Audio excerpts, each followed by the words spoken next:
بسم اللہ الرحمن الرحیم۔ لبیک لبیک لبیک یا رسول اللہ صلی اللہ علیہ وسلم۔ محمد شفیق امینی قائم مقام امیر تاریخ لبیک یا رسول اللہ پاکستان مخاطب ہوں۔ تمام امت مسلمہ کے لیے بالعموم اور اہلیان پاکستان کے لیے بالخصوص یہ پیغام ہے کہ حالات آپ کے سامنے ہیں کہ میرے مصطفی کریم کے دین کو تخت پر لانے کے لیے اور اپنے کریم آقا کی عزت و ناموس اور ختم نبوت کی حفاظت کے لیے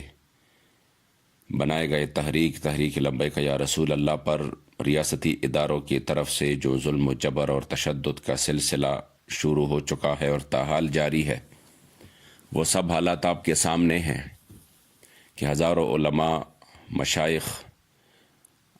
بچے، بوڑھے اور جوان اس وقت جیلوں کے اندر ہیں۔ حضور امیر المجاہدین اور پیشوائے اہل سنت گرفتار ہو چکے ہیں اور چادر و چاردیواری کی تقدس پامال ہو چکا ہے، مساجد کی بے حرمتی کی جا رہی ہے، اور یہ سب کچھ ہم سب کو پتہ ہے کہ یہ صرف ایک گستاخ ملعونہ عورت کی رہائی کے لیے ظلم و جبر کا بازار گرم کیا گیا ہے۔ حتیٰ کہ پیشوائے اہل سنت کی مامو جان اور کئی علماء کے استاد شیخ الحدیث مفتی محمد یوسف سلطانی صاحب شہید رحمۃ اللہ تعالی علیہ کو 80-90 سال کی عمر میں گرفتار کر کے جیل میں بند کر کے ان کو دوائیاں بھی نہیں پہنچا دی گئی اور ان سے ملاقات پر بھی پابندی لگا دی گئی، جس کی وجہ سے وہ جیل کے اندر ہی شہید ہوئے۔ یہ سب حالات آپ کے سامنے ہے، اور یہ سب کچھ صرف ایک گستاخ اور ملعونہ عورت کی رہائی کے لیے ہو رہا ہے۔ تو آپ نے ان حالات کو مد نظر رکھتے ہوئے کل بروز جمعہ 7 دسمبر کو جمعہ کی نماز میں، جمعہ کی خطبوں میں ائمہ اور خطباء سے التجا ہے کہ وہ اس مسئلے سے عوام کو آگاہ کرے، حکومت وقت سے مطالبہ کرے، مذمتی قراردادیں پیش کرے اور اس ظلم کے خلاف آواز اٹھائے اور متحد ہوں۔ انشاءاللہ تعالی ہم اسیران ناموس رسالت کی رہائی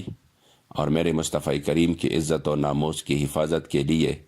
انشاءاللہ ہم مصروف عمل ہیں، اور وہ وقت بھی دور نہیں جو انشاءاللہ تعالی ہمارے قائدین ہمارے درمیان ہوں گے، حضور امیر المجاہدین اور پیشوائے اہل سنت ہمارے درمیان ہوں گے، اور حضور کی غلاموں کہ یہ تحریک انشاءاللہ مزید مضبوط سے مضبوط تر ہو جائے گی، اور ہم ہر حال میں حضور کی عزت و ناموس پر پہرا دیں گے۔ آپ سب نے اپنے ذمہ داریوں کا احساس کرتے ہوئے کل بروز جمعہ عوام کو بھی باخبر رکھنا ہے، رابطے بھی مضبوط کرنے ہیں، اور ایک مؤثر اور پرامن طریقے سے حکومت وقت کو یہ پیغام دینا ہے کہ ہم سب کچھ برداشت کر سکتے ہیں، مگر حضور کی عزت و ناموس پر سودے بازی کبھی نہیں برداشت کر سکتے۔ لبیک لبیک لبیک یا رسول اللہ صلی اللہ علیہ وسلم۔